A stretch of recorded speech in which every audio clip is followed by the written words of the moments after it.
2024 টি-20 বিশ্বকাপের জয়ী দল ভারত। ভারতের এই ফাইনাল ম্যাচের জয়ের পিছনে ভারতীয় বোলিং ইউনিটের অবদান অনস্বীকার্য। বুমরা, হার্দিক, আরশদীপরা ফাইনাল ম্যাচে যে ধরনের বোলিং করেছেন তাতে তাদের প্রশংসা যত বেশি করুক না কেন সেটা যেন কম হয়ে যায়। কিন্তু ভারতের বোলিং ইউনিটের পাশাপাশি ভারতের ব্যাটিং ইউনিটও এই ম্যাচে যে ধরনের পারফরমেন্স করেছেন, ফলে ম্যাচ জয়ের ক্ষেত্রে তাদের অবদানটাও কিন্তু কম নয়। অবশ্যই শেষ 5 ওভারে ওই 16 থেকে 20 ওভার পর্যন্ত হার্দিক, বুমরা, আরশদীপরা যে ধরনের বোলিং তারা করেছেন এবং প্রায় হারতে থাকা ম্যাচকে তারা জিতিয়ে ঘরে ফিরেছেন, ফলে তারা অবশ্যই বড় প্রশংসার দাবিদার। কিন্তু এর পাশাপাশি ভারতের ব্যাটারদের প্রশংসাও না করলে নয়, কারণ তারাও 176 রান করতে সক্ষম হয়েছিল। ফলে আজ আমরা ভারতীয় ব্যাটারদের নিয়ে কয়েকটি কথা বলবো। ভারতীয় দল খুব একটা ভালো পরিকল্পনা করে এদিন ব্যাটে নেমেছিল এবং সেখানে একটা না একাধিক পরিকল্পনা ভারতীয় দলের ছিল। সেখানে তারা পরিস্থিতি অনুযায়ী পরিস্থিতি বিচার করে একের পর এক পরিকল্পনা তারা কাজে লাগিয়েছে। প্রথমে যখন রোহিত শর্মা এবং বিরাট কোহলি দুই ওপেনিং ব্যাটসম্যান ক্রিজে আসেন, তাদের পরিকল্পনা ছিল যে পাওয়ার প্লেতে প্রথম 6 ওভারে যতটা সম্ভব বেশি রান করা, এবং তারা সেইভাবেই ব্যাটিং শুরু করেন। বিরাট কোহলি প্রথম ওভারেই 15 রান নেন। পরের দ্বিতীয় ওভারে রোহিত শর্মা পরপর 2 বলে 2 চার মারেন। এরপর দুর্ভাগ্যবশত রোহিত শর্মা বড় শট খেলতে গিয়ে আউট হন।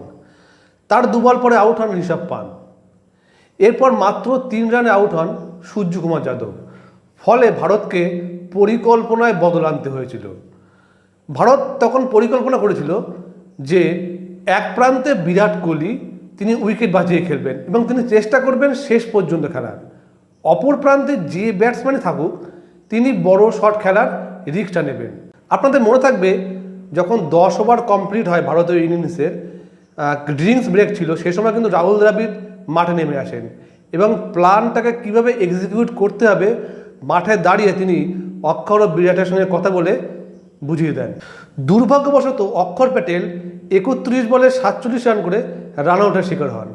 তারপর ক্রিজে আসেন শিবম দুবে। শিবম দুবেও একই পরিকল্পনায় ক্রিজে এসেই বড় শট খেলতে শুরু করেন। এদিকে অপর প্রান্তে বিরাট কোহলি তিনি উইকেট বাঁচিয়ে ইনিংসটিকে এগিয়ে নিয়ে যান। বিরাট কোহলি 48 বলে তার অর্ধশতক পূর্ণ করেন।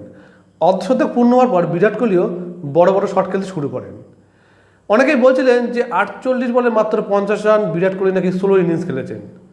আসলে বিষয়টা তেমনটা নয়, এটা একটি টিম পরিকল্পনার অংশ। বিরাট কোহলিকে বলাই হয়েছিল যে এক প্রান্তে উইকেট বাঁচিয়ে খেলার জন্য এবং চেষ্টা করতে শেষ পর্যন্ত খেলার। বিরাট কোহলি টিম পরিকল্পনার সেই কাজটি যথাযথভাবে পালন করেছেন। অর্ধশতক পূর্ণ করার পর বিরাট কোহলি 11 বলে 26 রান করেন এবং তার ইনিংস 59 বলে 76 রান করে শেষ হয়। আমার মনে হয় ভারতের এই পরিকল্পনাগুলি ভারতকে ম্যাচ জেতানোর মতো 176 রান করতে সুবিধা দিয়েছিল। ভারত বিশ্বকাপের ফাইনালের মতো ম্যাচে যে 176 রান করতে পেরেছিল তার পিছনে বড় অবদানটি কিন্তু বিরাট কোহলির। এর সাথে অক্ষর প্যাটেলের 47 এবং শিবম দুবের 27 রানের ইনিংসটিও আছে।